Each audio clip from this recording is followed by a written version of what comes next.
Welcome to another episode of SJHL Insider for Thursday, October 30th. It's Halloween Eve. Thank you for tuning in. We have a great show for you today, including we're going to update you on what happened this week, a couple of games to talk about. But the big news, of course, is going to be we're going to deep dive into the Western All-Star Challenge rosters, both the Saskatchewan roster and the Manitoba roster, so stick around for that. Plus, we're going to check in on some stat leaders and some updates there across the league, some news. And our interview today is going to be SJHL Alumni and my brother, Scott Munroe, who played with the Notre Dame Hounds back in the early 2000s, turned it into a pretty cool hockey career. So we'll talk to him and kind of see what he has going on these days and kind of talk about his path to his hockey career as well. But first, we got to thank our sponsors, and that starts with Cantera Seeds, Capital Auto Mall, Canalta Hotels, SGEU, SAS Lotteries, UPL, Chevrolet, Great Western, SaskTel, RBC, Saskatchewan Construction Safety Association, and Vaterstad. So thank you to everybody there, of course. And UPL is our overall broadcast sponsor, so big shout out to UPL.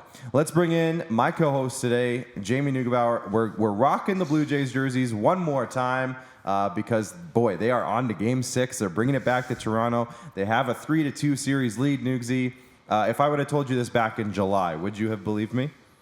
Absolutely not. And anybody who says so is either a ridiculous homer or maybe inebriated. I don't know. Hey, full credit. Great for them. Inebriated sounds good. Good for them. It was an unbelievable game. I was working an event with IKS Media last night, but I was able to, their TVs were on at the event watching the game, so I heard a lot of the cheers throughout the thing. Me and our boss, Paul Drouin, were there, and Connor in the back as well. And we were kind of just like doing our activation, because we were doing an activation for IKS, and every so often when we would hear a big clap or a big cheer, and we'd be like, oh, what's going on? So one of us would run over and check and come back and see what was going on. So it was a pretty cool night, Nugsy. What did you have going on last night for the game? Because I'm sure you were glued to your couch for that one. I was actually, I was watching the game and I was at a board games night at the same time. Yeah, that's fun. That's so cool. That was a good combo. I was a little bit distracted for the board game, of course. Wow. But, good for Trey Savage, priorities. Obviously. And I like to say it, and it's easy for me to say because it's not my job, but give young players an opportunity. Sometimes they'll surprise you, and just an incredible story. He is, and the team, and boy, did he make a very good baseball team in the biggest moment look very, very bad. Yeah, seriously. Like the Dodgers just looked like a AAA team. So great job, Trey. And speaking of giving young players opportunities, Nugsy, that's good a good segue. Into the hat trick. Professional over here. The hat trick. Okay, we'll leave it there. Anyways, the hat trick is obviously a lot of fun, but we're going to start with topic number one, and of course that is the score recap. So we'll look back with the Sask Lotteries look back, and we'll take a look at the Elk Ridge scorecard. Going back to Tuesday, Kindersley got a 3-2 shootout win. Of course, that was the noon game, the hooky for hockey game in Kindersley. A ton of fun. It looked like it was a great environment. If you go back and watch some of the videos that the Clippers posted, oh boy, that looked like a lot of fun. And like, what better way to do a hooky for hockey game than a shootout win at home? There isn't many better ways. And O'Halloran made 56 saves. Yeah. And Warman 1 for 8 on the power play. Yeah, the kids were loving it. It was a great day, and at the end of the day, both teams get at least a point out of it. So it was just a great day. Big night for Brock Evans. Speaking of getting a point out of it, Yorkton went on the road later that day and got a 2-1 win in overtime. Tommy Reese was the hero against the Nipawin Hawks. So let's just go back, and we'll just kind of dive a little bit more into that Kindersley game, Nugsy. So why don't we start there? Obviously, like you said, oops, I clicked the wrong button. A big overtime win, a ton of saves for Brett O'Halloran, which I wish saves counted in our fantasy hockey league, because that would have been a great day for my team if Brett O'Halloran made that many saves. But Brock Evans opened the scoring in the first period. I was about to say inning. I got baseball on the mind. In the first inning, Brock Evans opened the scoring. Kane Kennedy got a goal early in the second period to tie it up. Brock Evans again later in the second period to take the lead into the third. Kane Kennedy early in the third. Kane Kennedy earlier in the third got the power play goal to tie it up again, and then it went to overtime, Nugsy. Good to see Vinny Palmerine getting back on the scoreboard after a little bit of time off for him due to injury. And good to see Braden Vandenblick, who, I don't know if you saw the post on Twitter, his agency or his talent agency or whatever it is posting that he missed a lot of time last year due to injury, and he's off to a good start this year. 5 assists so far for him. So good to see that. But overall, what were your thoughts on this game? Well, and you got to mention, too, not only did Brock Evans score both goals for Kindersley, he also scored the only goal in the shootout. Yeah. So, good day for they had Brock. him listed as having a 3-goal day, which technically isn't true, Kindersley. Good for Brock. But awesome to see. Yeah, and, Brett O'Halloran, we talked a lot about, what kind of start was he having, was it the best? Matthias Radke was playing very well. Did he kind of do, to some degree, what O'Halloran did to Cody Jamin last year? Not, just in terms of kind of a young guy taking a spotlight from a bit of an older guy. But, Brett's back, and that's huge for Kindersley. On the Warman side, they keep playing pretty well. I still think they're the best last-place team in junior A hockey in Canada. Prove me wrong, somebody. They've played very well. The Wolverines have. They just they can't seem to bear down. But Griffin Wright, again, very good in a situation too, where hopefully. Tate Timmerman can get healthy fast here to get to the showcase or the challenge. Yep. But Griffin Wright's been full value, as good if not better than Tate Timmerman in Warman jersey this year. So it was a entertaining game for 1,351 mostly screaming kids. An awesome day for them, and then you saw, if you go on Instagram and you check out. I think Kindersley posted it as an actual post, but when Brett O'Halloran made the game-winning save, he did the whole 6-7 thing to the crowd, and the kids were just losing their minds. So I imagine it would have been really fun for everybody there. And like you said, 59 shots on goal. And I believe that's like the 8th out of 14 games that Kindersley's played this year to go to either overtime or a shootout. Yeah, good point. So they're just We had a good chat with Van Egger on Monday about how many overtime games they got, and he was like, we really got to find a way to not have that happen, and then it happened the very next day. So, but you know what? Like you said, they're finding ways to at least get points in those games, and this time they ended up getting the extra point as well. So shout out to Kindersley there. We'll move on to the primetime game, the 7 o'clock game up in Nipawin at Centennial Arena. The Hawks were hosting the Yorkton Terriers. Jai Zawatsky started the game off halfway through the first period with a goal to give Yorkton a lead. Mason Karkachuk early in the second tied it up. No more scoring after that until 1 minute into overtime when Tommy Reese got the goal. We got a little bit of a highlight pack for those watching on YouTube, so you can check this out while we're talking about it. But Nugsy, Tommy Reese just continues to show why he's one of the best defensemen in this league. Yeah, and maybe the best, maybe. We'll see it. In overtime, the goal he scores too is a wonderful individual effort as well. But you know what? Every time the Yorkton Terriers get knocked down, they get back up again. They're kind of the Chumbawamba team. They got the Yorkton Chumbawamba Terriers. The Yorkton Chumbawamba Terriers. They were obliterated by Flin Flon, remember, not that long ago. Yeah. They come back with a great performance against Warman, and then they go into Nipawin, which has been such a... Here's the winning goal, by the way. Little steal and snipe and finish. That's a hard effort goal right there. And he came in to Yorkton last year, and he's like, I'm going to play defense and learn to prove to Emery Lawson that I can be reliable. And obviously, he's as strong as an ox.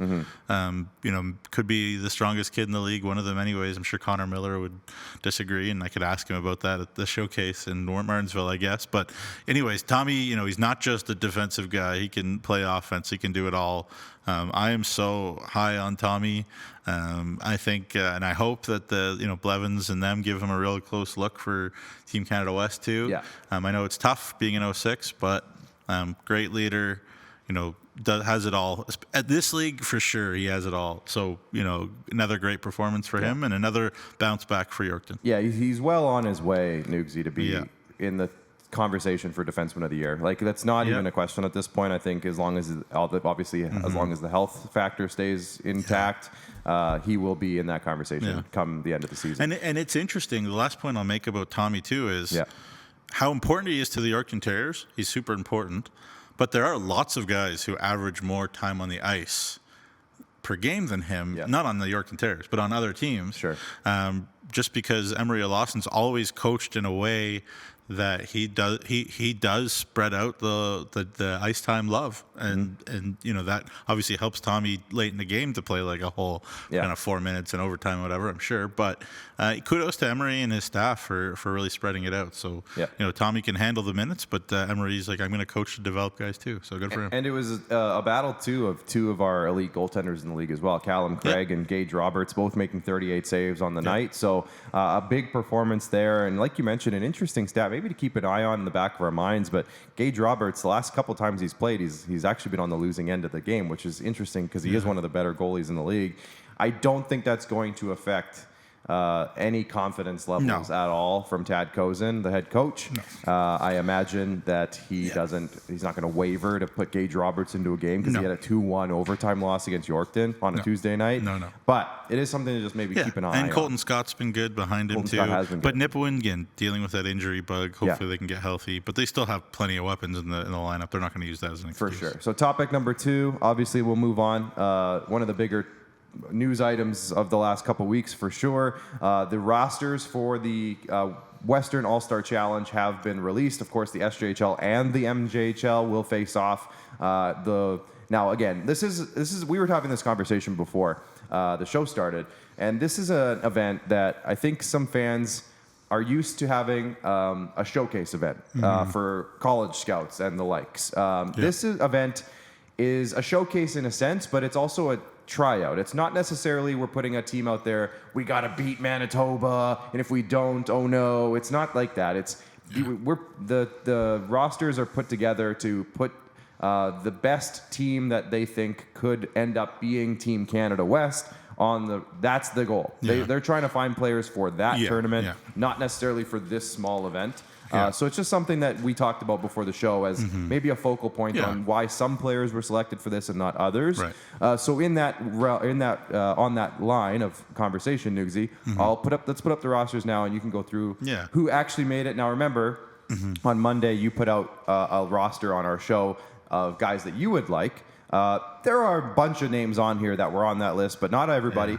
So why don't you go through? Let's start with the forwards. Who made this team on the forwards, Nugsy, if you want to? Well, that's it, right? Like the forward core, my forward core was very different than this one. 5 or 6 names that were different. The D and the goalies were pretty much the same. Yeah. But, that's neither here nor there. Look, I mean, the forwards, and you kind of mentioned it there, and I said it on the show too, like, I picked my team based on speed and skill and but a bit younger. Trevor Blevins and Mike McCauley, who it's not just Trevor Blevins who's coming up with this. It's Hockey Canada, it's NHL input, it's da-da-da. They feel like this is a group of guys that, the brain trust for Canada West can pick from to fill different roles on Canada West. So it's not about having, as you said, the best under-19 SJHL team to go win or to get guys scholarships, though that if that happens, obviously that would be very nice. But it's to pick guys to fill a role so that Canada West can go and compete with the Swedes and the Americans, who and obviously Mike Reagan is okay with me saying this. I'm sure that it was a frustrating tournament last year for Canada West, so they want to be a different story this year. So they picked a team based on that, and especially with the forwards, because the D are actually not that big if you think about it, and not that they're not that imposing. Big. But the point about the forward core is that he wants lots of guys with jam, lots of guys that can play different roles, can penalty kill, can be physical. And there is some goals in there. Obviously, you look at a guy like Rowan Burgess, who you'd think would be relied on to score a lot of goals. Obviously, Hudson Brejo had that great game recently for Flin Flon, despite a bit of a slow start. Lots and lots of effort. Can we keep it back up there, guys? Let's keep it back up there. Lots of guys who can play up and down a lineup. Lots of grit and determination. So I think he was more looking for Lions than maybe the most skilled guys around. So it's very interesting. You have 4 Humboldt Bronco forwards, so there's familiarity. Obviously, he trusts that Braden Klamosko has those Broncos playing that way. I look at a guy like Rylan Hugh, like, who wouldn't want a Rylan Hugh on your team? He can skate. He's well built. Like, he's tough. And it's very interesting too, just as a whole. Last thing I'll say right now, and obviously I have a million thoughts, but another thing is that this is a very, very Saskatchewan team. There is 3 guys on this team not from Saskatchewan and Yeah, 17 whereas years from. past So at this type of event, Yeah. it'd kind of just be whoever. So, but I don't know yeah. if that was something that they thought about, but it's just obviously it's good for us that we think about this whole stay here, play here thing. Yeah, so. and you know what? We've been pushing that model for several years now. The whole stay here for Saskatchewan players, play here model, and it is paying off. I think that we've definitely seen a good trend of that. Saskatchewan players' numbers rise, which is what we're trying to do, right? Yeah, there's a lot of centermen. Yeah, a lot of guys that can play different roles. Will Witter, and he can play lots of roles. Think, Connor again, Miller. one other thing that is good to remember is that they can only select out of these 2 teams that are going to be there, Saskatchewan and Manitoba, and also from Alberta. Only 5 guys can be 06s, which are 19-year-olds. The rest have to be younger than that. So that is a good reason why, how come this 06 didn't make it? How come this 06? Well, they can only put so many guys on this roster because only so many guys are going to make the next roster. Again, which is the goal. The goal is not to make the best possible 19 and under team. It's to make the best possible selection group for the next step. Right. Exactly. So just consider that. Yeah. So think about what you think the assignment should be. It's not necessarily the same assignment that they took into mind. There's a couple of younger guys, sure, that maybe didn't get put on this list. I've seen Cash Olsen's name mentioned as a guy maybe could have been on this list for sure. There's some other names as well. I think more of 08s, out of what I'd like to see an 08 or 2, like a Cash Lanigan.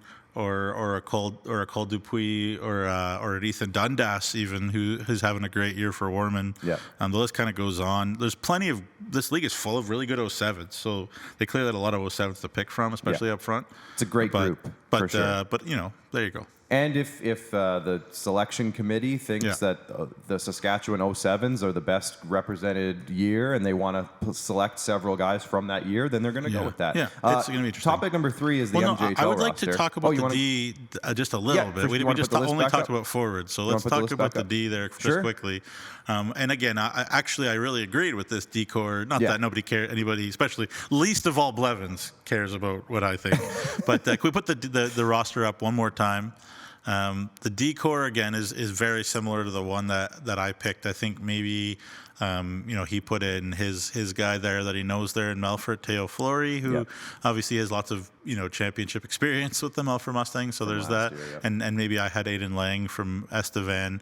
But otherwise, there's obviously lots of talent, and great to see Jackson Herchak healthy enough to come and play in Colorado College commit, and one of 2 D1 commits in this group. And obviously, I've talked a lot about Tommy Reese and my buddy Fierson Lindorf, who will play a honest hockey for however many minutes you put him out there. He'll be physical. He's as strong as an ox. He can move a puck. So, I really love this D-core. I think the D-core is the best part of the group to me. Again, I hope Tate Timmerman is healthy. I don't know the situation. Kaysen Kabelka has proven to be elite as well. So the goalie and the D, I know for sure it's as good as it can be. The forward core is a different, an interesting group. No disrespect to any of them. They're all great players. It's a great group, but it's an interesting group. And for Tate Timmerman in the net in the goaltending department, I think obviously you have to look at what he did last year. Yes. Last year was an unbelievable season in the Manitoba League. Yes. Was he Rookie of the Year?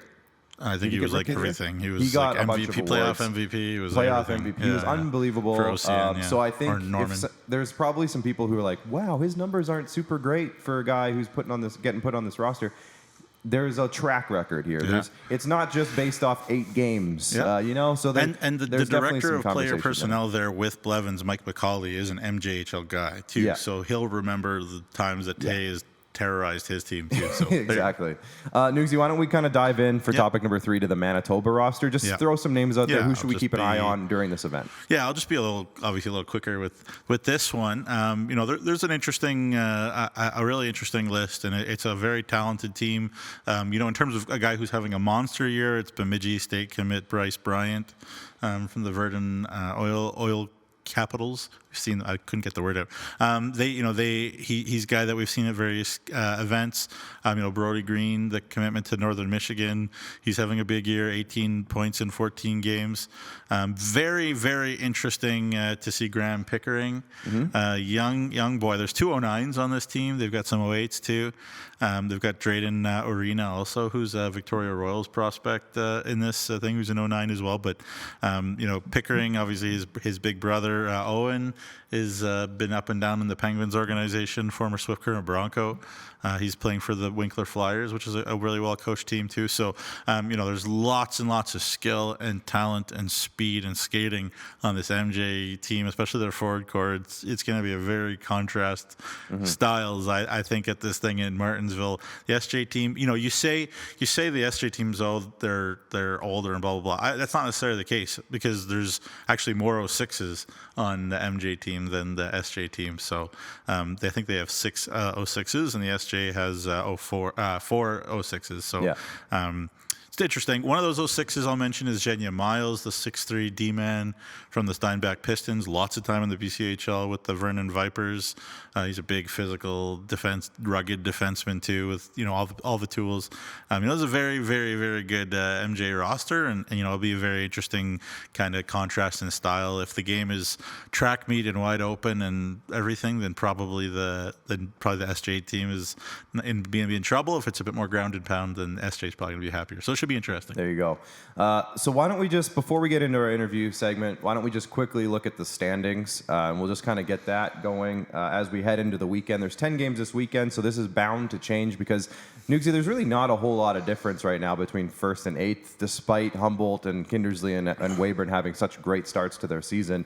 But it's only a 6 or 7 point. Oh no, I did it. I said 6 or 7. 6 or 7 point difference, really. So this weekend, a couple teams play 2 games. So there's going to be a chance for 4 points. There could be a lot of movement here. But Humboldt leads the way right now after a really great start. Kindersley, again, 5 points from overtime losses. You gotta love it. I think at the end of the year, right now, probably not the best feeling because they're leaving points on the board, but they are grabbing a point here and there. So they're in second place right now with 5 extra points there from overtime losses, if you want to call it that. Weyburn haven't played in a while. They didn't play this weekend, so they've slowly become the team with the fewest games played, but they're 10-2, so they're off to a great start. Nipawin having a really nice start to the year, 17 points. Estevan with 16. Yorkton Flin Flon with 15, tied for 6th. Battleford's has snuck into the 8th spot, and oh no, Nugsy, the two-time defending champion Melfort Mustangs are out of a playoff spot. Like, they're tied for it, so it's not a big deal. But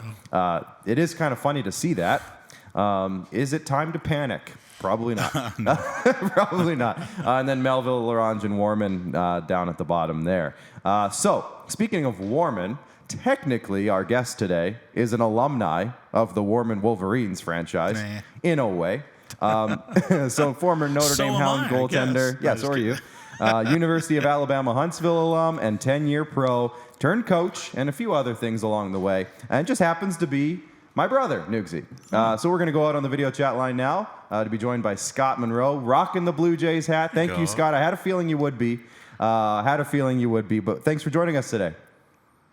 My pleasure, guys. Happy to wave the Blue Jay flag down here in Arizona. Nice to see you guys in the jerseys. Just incredible time right now for Canada, for the Jays. Obviously we have a lot of snowbirds down here, so we see the Canadian plates. But it's an exciting time. I can't wait to tune in on Friday night. Absolutely. It's going to be electric. And I'm doing the whole trick-or-treating thing, but I will probably have my phone right in front of my face the whole time watching it while we're out there. Make sure you look both ways before navigating you cross the streets of Regina. Scott, I guess we'll get into everything with your playing career, but why are you in Arizona? What are you doing down there? Can you just maybe update the people with what you're currently doing? Absolutely, yeah. So I've been down here since 2019, and I am part of the youth hockey scene down here in Arizona. I'm the goaltending director for our junior Coyote Tier 1 program here in Arizona, and I'm in charge of our goaltending all the way from our 18U division all the way down to our 8U mites. So we're trying to do our best to develop players, move them on to junior college, and just keep kind of the train rolling. And despite losing our team, our Arizona Coyotes, to Utah, we're still trying to toe the line and keep hockey in the Valley alive and well. So let's talk about the Arizona hockey community there. You've been there for, I guess, 6 years now or so. Obviously through COVID and everything, so there's that all mixed into this, but how have you seen, since your time down there, the hockey community develop in Arizona? Has it changed much? And what is it compared to Canada? Because obviously, people from this area have a hard time really figuring out how they do it down there. So can you just maybe fill us in on how that development has gone? Because me, as just a junior hockey person in general, enjoying watching where people are from, I've seen some players from Arizona in the last several years coming up to play in Canada. So how has the community developed since you've been down there? Well, I think obviously it starts long before I got down here. And our rink here, I'm at the Ice Den in Scottsdale right now, and this rink was built in 1998.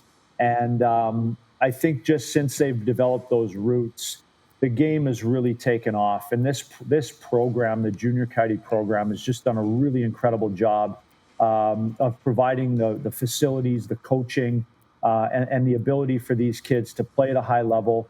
Our kids travel all over the country. They're up in Minnesota. They're in Chicago. They're in Detroit. They're all over the country playing the top teams in the country. And so we've just got such great ownership. Most of our coaches at our Tier 1 level are former NHLers. I mean, it's a great place for those guys if they've played here, or even if they've retired, they move to a warm climate. They come and they coach our hockey teams. So we've got some phenomenal coaches, and we just try to give these kids the best chance to compete. And much like the SJHL model of stay here, play here, that's something that we fight a little bit too, is we want the Arizona born and raised kids to have a place to stay and play at a high level, and still have that chance to move on to junior and college without having to leave to Minnesota or Michigan or somewhere that's, I'd say, quote, a more traditional market. So that's what we're trying to do here, and we've got all the resources and support that we need to do it. So we're just chipping away, and like I said, losing our NHL team was tough on me. I love going to games. I love seeing those guys up close, but we're doing our best. The ASU Division I program has really done a nice job to step in and fill that void, and they're really turning into a high-quality Division I program. They have a phenomenal facility. So that's helped fill that void and still have a high level of hockey in the city here for us to watch and to learn from. There you go, and I'm sure the weather is just terrible down there too. So that probably hurts. It's a dry heat. It's just oh man, I would honestly die. I think I would. You might I would actually just die. expire. I would just puff of dust. Speaking of dust. Talk about your SJHL career. Obviously, the dusty roads of 5 I was wondering mile, where you're whatever, going with that. in Wilcox. Everybody has to run around that 1 mile track there behind the rink, and just talk about your time there. Turn of the millennium. Sorry to make you feel older, but obviously had some interesting teammates, Gordy Burnett and Curtis McElhenney, and the list goes on. Andrew Judry obviously went to the NHL, and list goes on. But talk about your time in the SJHL back in 2000, 2002.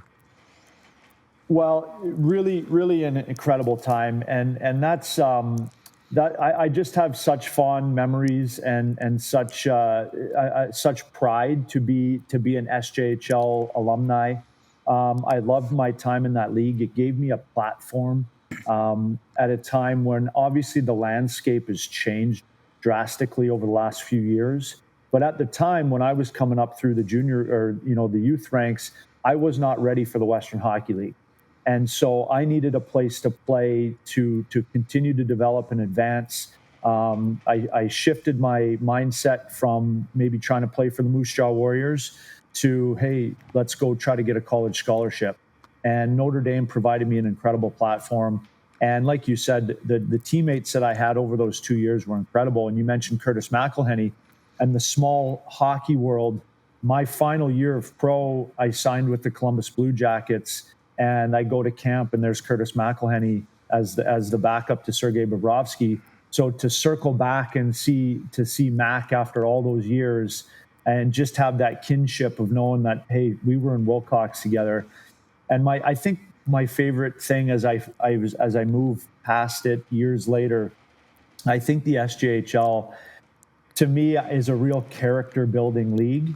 And I say that because it takes a special person to jump on that bus and go up to Flin Flon and Larange in February and kind of grind through those cold rinks. And I remember doing a neutral site game in Larange that I believe was north of Larange, and I can't remember what community we were in, but I've never been colder in my life.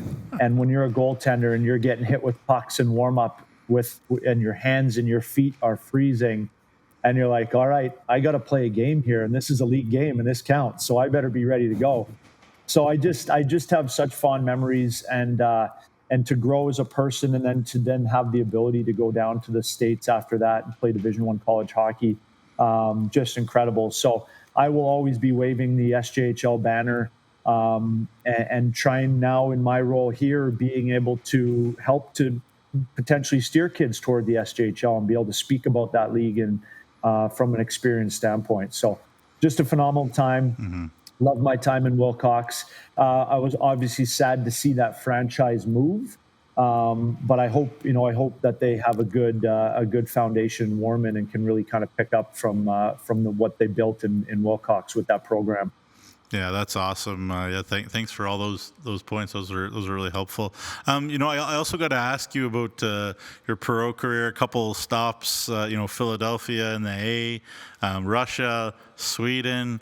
As you reflect now, and I'm sure you've had some time to reflect. I guess just talk about riding buses and the grind and maybe kind of perspective that you're able to give to the young goalies that you're working with now about how much you have to love the game to really make a career out of it.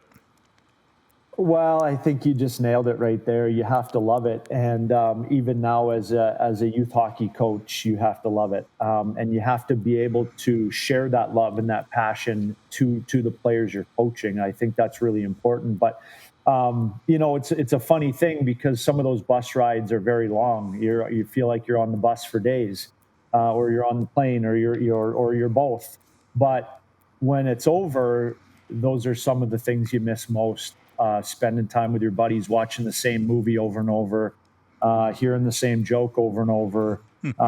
And so, those are the things that when you look back, you don't really remember the wins and losses as much, but you certainly remember the times you had with your teammates, and some of the jokes you played on each other, or the nicknames. And so that's the best part. But like I said, I think that, like I said, as far as the character building aspect, I think the SJHL, like I said, builds that character. And to me, it built toughness. And so it didn't matter if I was on the bus from Alabama, Huntsville up to Niagara, New York, and we're on the bus for 12 hours. You just stay. That's what we're doing. We're playing hockey. And so it's just been such a great platform. And to be honest, I'm rooting for the league, and I feel like from the outside looking in, it looks like it's in a good spot right now. And I'm always tracking it, and I'm just proud to be able to promote it for players, because it's hard to play junior hockey, and I think that's what I realize as I get further away from it. But now I'm in the youth side, and I see how many kids are playing and how many want to play at a high level. And I think to myself, it's like, geez, how the heck did I sneak my way into some of those spots? But you just keep going. You just keep showing up. You keep playing. You keep getting better.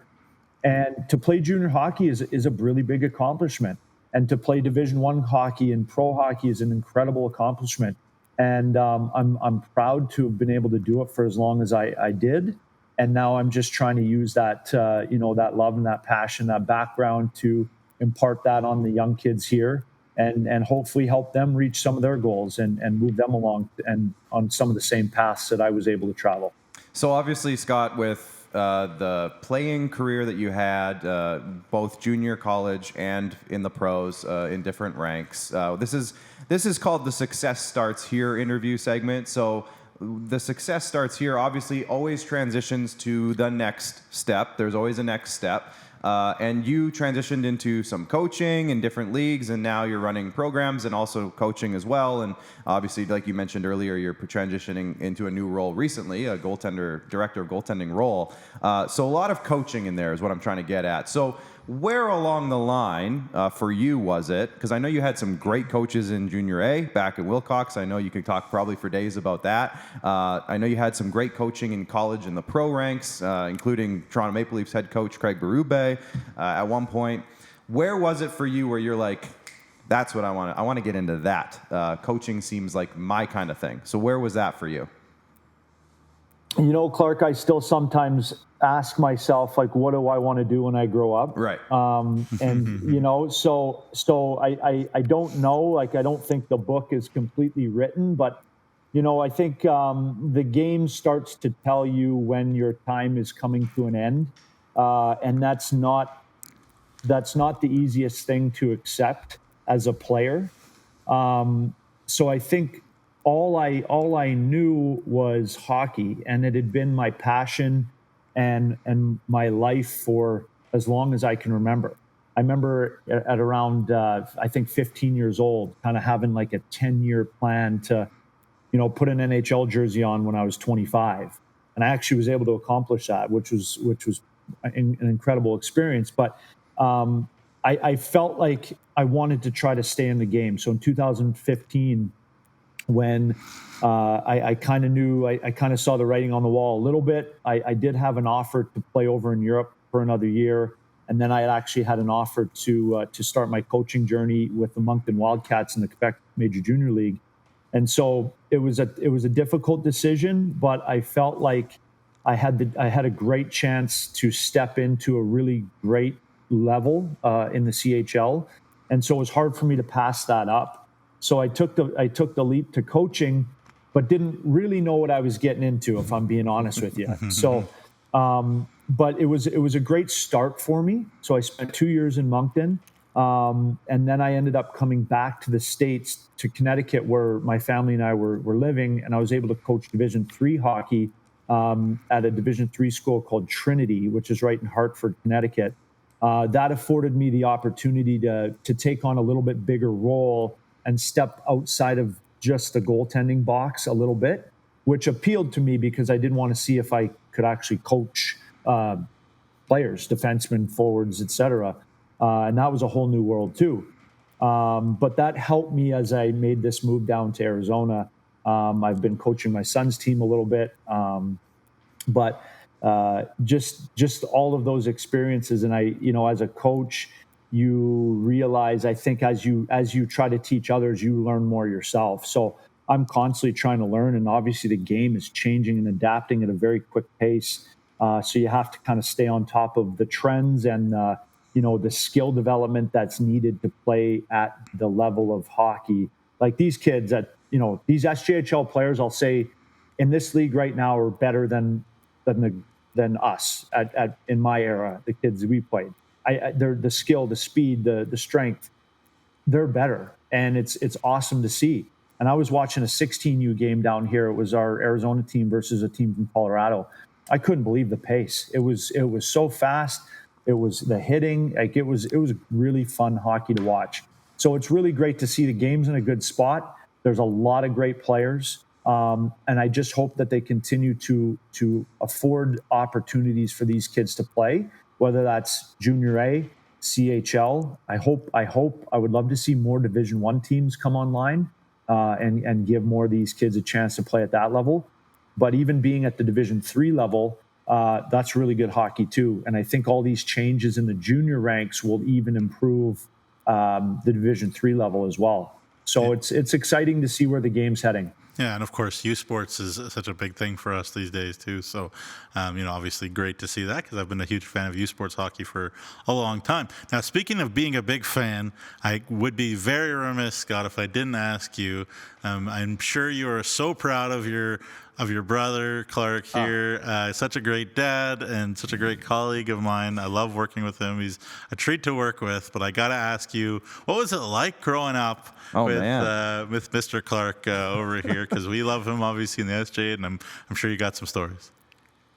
Well, I do, but I have them from the lens of the older brother, So, I think probably he took a lot of the brunt of having to be in net in the road hockey games, and kind of be the catcher when I was trying to pitch, or all those things that the little brother kind of has to go through. So if Clark has any, toughness and grit, I will take some credit for that, because I probably helped, develop some of that as a young man.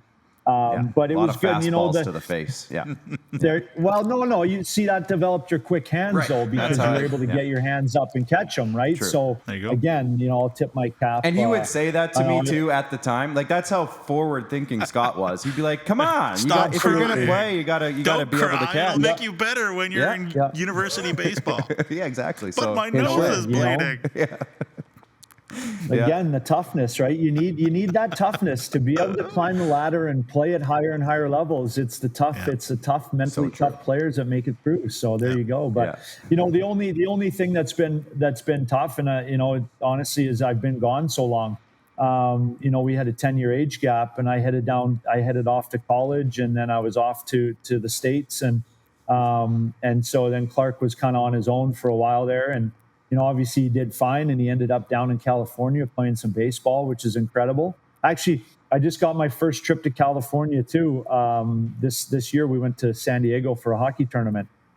Pretty sweet place, Clark. I gotta say, it's not bad. California is not too shabby. I was Northern California. San Diego's down in the south, so I never actually got down there. But it's a pretty cool state. Yeah, it's pretty neat over there. Very much so. Very much so. We're on a plane to Tampa Bay next week here for our second tournament, I guess. But that just kind of shows you some of the miles that we log here in Arizona just to play some youth hockey.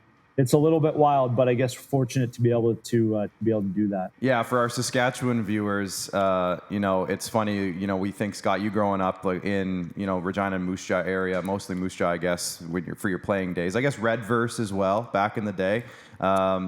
Which is, I think, if I'm not mistaken, where you kind of caught your goaltending bug a little bit in Redverse, Saskatchewan. Is that correct? That's correct. That's where the goalie journey began. I actually was just telling that story to one of my goalie coaches the other day. But yeah, we had enough players to field two teams. The only true goaltender ended up on the other team.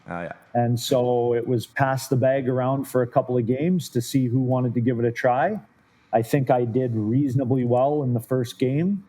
So then it became a second and a third and a fourth, and next thing you know, I'm a goalie. So, and it wasn't pretty. Actually, I remember some of my first equipment, and now that my son Jack is a goaltender, I'm just like, dude, you don't even know how lucky you are. He's got the new Bauer pads now, and the new, and it's just like, dude, you're starting off on a much better footing than I did. But like I said, Saskatchewan, right? Character builder. Yeah, you strapped 3 pillows to yourself and just tried your best. Yeah, it wasn't far off. The old Brown Cooper horsehair. Oh, yeah. That's awesome. Scott, there's one story. Obviously, the one thing, unfortunately, you didn't get to do in your pro career was play a regular season NHL game, but you did dress. And there's one story that you've told me a couple of times of your game that you got to dress in Montreal. If you remember, I think you might know where I'm going with this. Can you tell me, maybe to paint us a picture of, you got to play against the Montreal Canadiens with the Philadelphia Flyers, and you almost got in. Can you tell us about that story? Yeah, absolutely. So I was lucky enough, and like you said, I played some preseason games.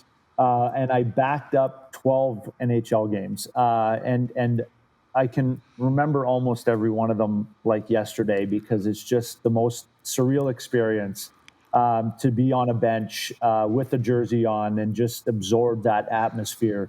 It's incredible. So we're in Montreal, we're on a road trip, and the Montreal arena is like very few others in the league. The fans are incredible. The ole, ole, ole chants were going on. So the backup goalie in Montreal sits on the other side of the rink in the tunnel. So you come out from your locker room on the other side of the rink. The backup goalie stays in that tunnel and sits amongst the fans and the bench is on the other side of the ice. So there's fans to my left and to my right, and I'm sitting on a stool, and sure enough, first one pretty early in the game goes in. Fans are going crazy. They get a second, they get a third. The place is going nuts. My stomach is sitting right about here in my throat. And I'm kind of, as a backup goalie, it's always, at least this is how I felt, it's always a little bit uncomfortable, a little bit awkward if the other guy's maybe not having the best night. Are you supposed to look at the coach and say, hey, I'm ready to go? Or do you kind of look, so I didn't know what to do. And this at the time, I believe, was Craig Berube. And I'm kind of like, do I look across the bench to see if I'm getting the wave, or do I try to pretend? So I didn't really know what to do. But I think one of the coolest stories too is that Danny Briere was on the trip, but he was injured, so he was rehabbing an injury. So as this game looks like it might be starting to get out of hand, I hear Danny from behind me in the tunnel kind of go, hey, Scotty. And I look around and I said, yeah, what's up? And he goes, hey, do you want me to shoot a few pucks at you and warm you up just in case? And I felt to myself like, what a nice gesture from, an NHL star here. This guy at that time, very, very established player, did not have to do that for the third string journeyman goalie, but he wanted to make sure that I was ready if I had to go in.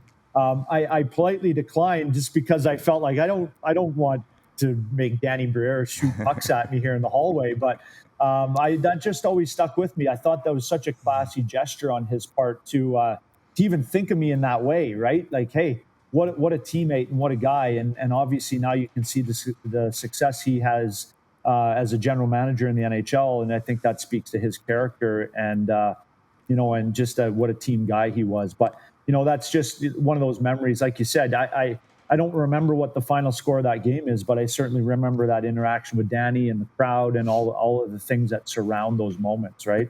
Who was the starting goalie of that game for the Flyers? Antero Niittymaki. There's a throwback name for you. Yep. Yeah. But hey, he was able to hold the fort, and and I think we kind of stopped the bleeding a little bit, and I didn't end up going in, but still a great experience. I was able to have the famous Montreal hot dog as well, so that was great. So in between periods, or when did you have it? I believe that's a great question. I know there's those stories of the backup maybe getting on the ice and a hot dog falls out of their hockey pants or something like that. But I tried to be pretty discreet about it. But it might have been pre-game. I don't know. As a backup, you're not really sure if you're going in. So and those hot dogs aren't very big either. That's why your stomach was rumbling, Scott. You had a hot dog before the game. Could have been. That's why. Wow. It could have been some bad sauerkraut. I don't know. Maybe. I don't know. Okay, last one for you, and then we'll let you go because I know you got a meeting, and so I don't want to take your time too much. I know we've already had you a little bit longer than we normally keep guests, but sorry. But Scotty, I have a reason. You got the media bug. This guy's a media guy. Clearly, you can have your own podcast. He could easily have his own podcast. Oh, yeah. Scott, you were watching on, what day was it? The 18-inning game, Wednesday night, Tuesday night, whatever night it was. The Jays and the Dodgers go 18 innings. Now, you were also a part of it, technically, because I don't think you played that game, but you were in one of the longest hockey games ever recorded. I did. You did play that game. I did play that game. I thought it was Michael Layton that played that game. You played that game?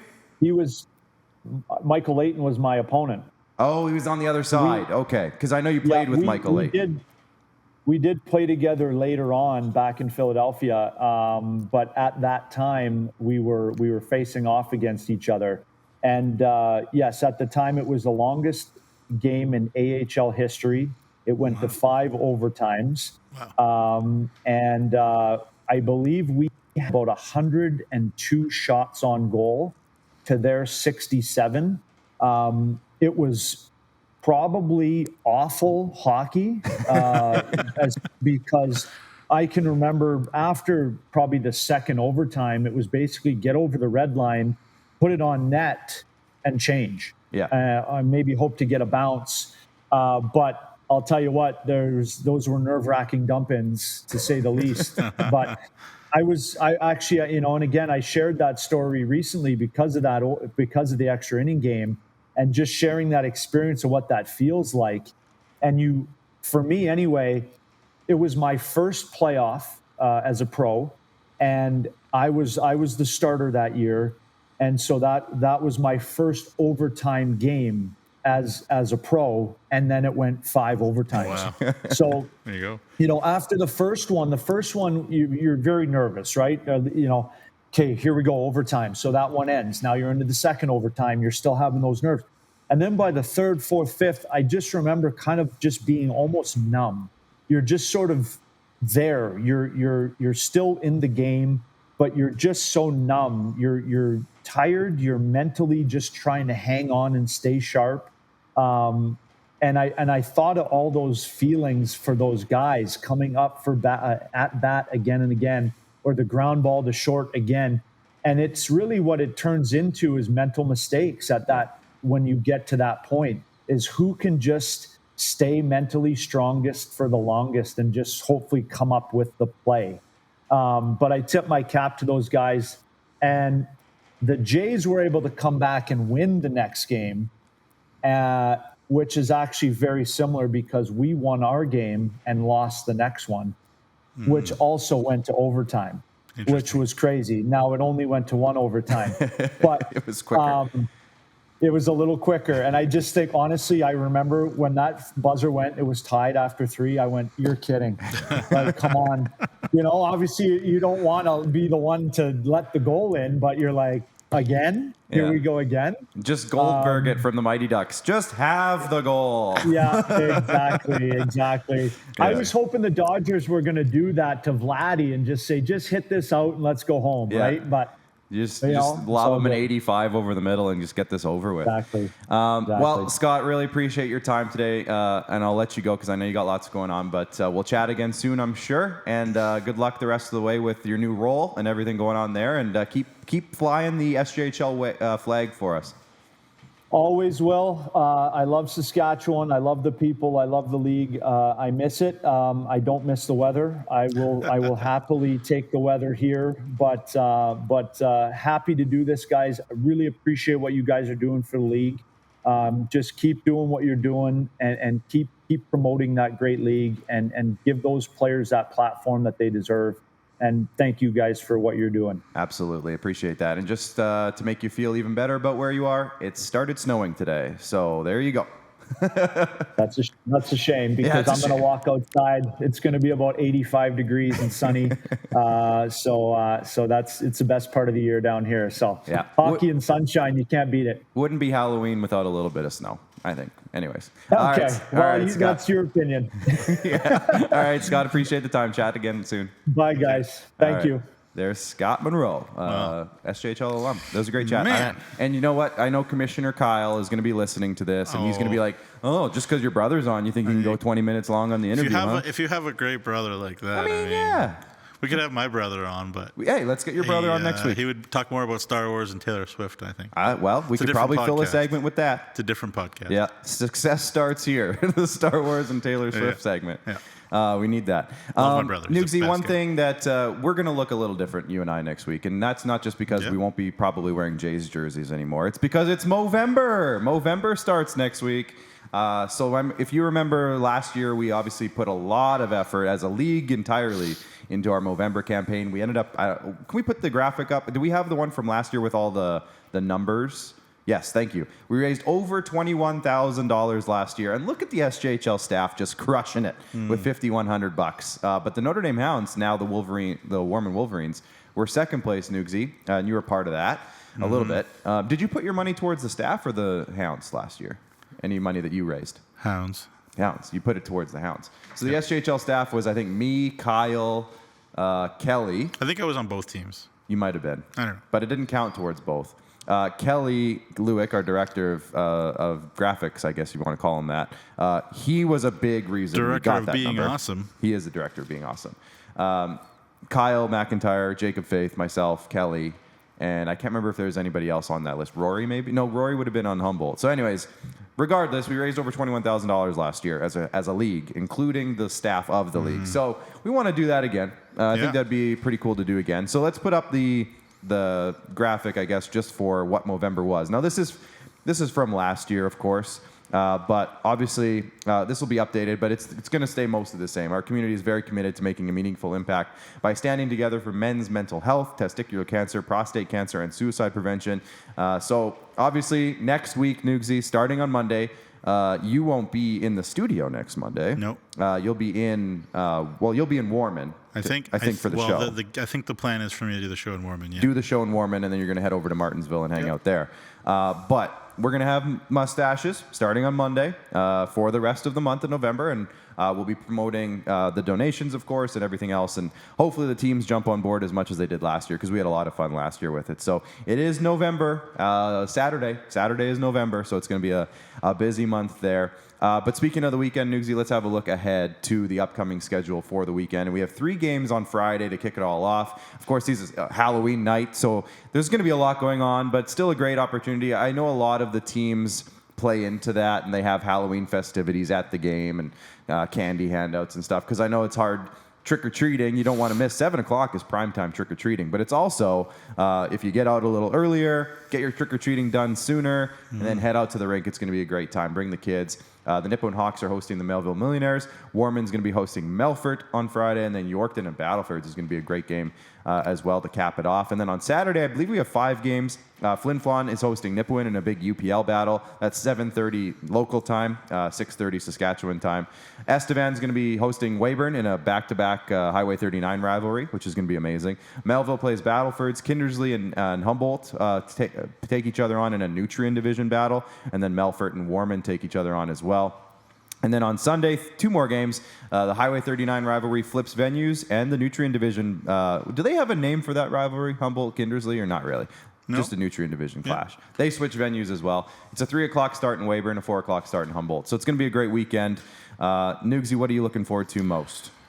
Well, Highway 39 is a perfect time because, over the last number of years, sometimes it's Estevan's doing well and not Weyburn. Sometimes Weyburn's doing well and not Estevan. Yeah. Right now, both teams are flying. So what better time to have the Highway 39 clash than, Weyburn being where they are in the CJ rankings, Estevan knocking at the door. Mm-hmm. Estevan had a tough time last time out.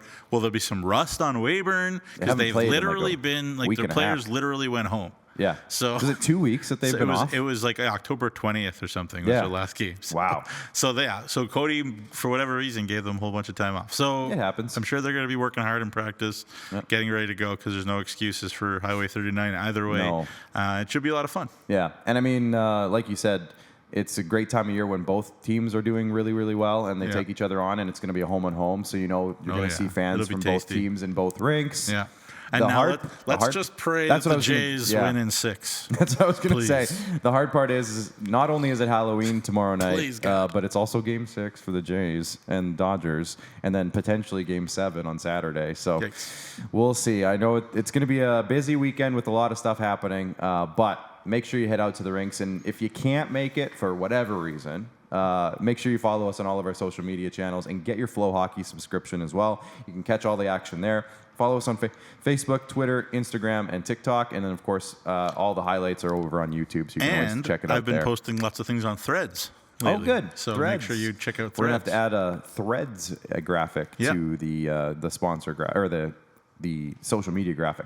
And, of course, thank you one more time to our great sponsors, and Cantera Seeds, Canalta Hotels, Capital Automotive Group, SGEU, Sask Lotteries, UPL, Chevrolet, SaskTel, Great Western, RBC, Saskatchewan Construction Safety Association, and Vatterstad. Speaking of Canalta Hotels, next week we'll do another edition of the Friday Night Spotlight for Canalta Hotels, and I believe it's going to be Melville at Weyburn is going to be our featured game next Friday. So it's going to be a great one, a great Bungie Division rivalry. So stay tuned for that and a whole lot more. But enjoy everything that's going on this weekend, folks, because I know there's a lot. It's going to be a busy weekend. Attention spans are going to be all over the place. But it's going to be fun regardless. So just enjoy it and stay safe on Halloween, of course. And we'll talk to you again on Monday. Nugsy will be covering the Western All-Star Challenge. He will be in Warman and then on to Martensville. I'll be here for you. So it's going to be a great weekend, and we'll see you on Monday for another chat. Bye for now.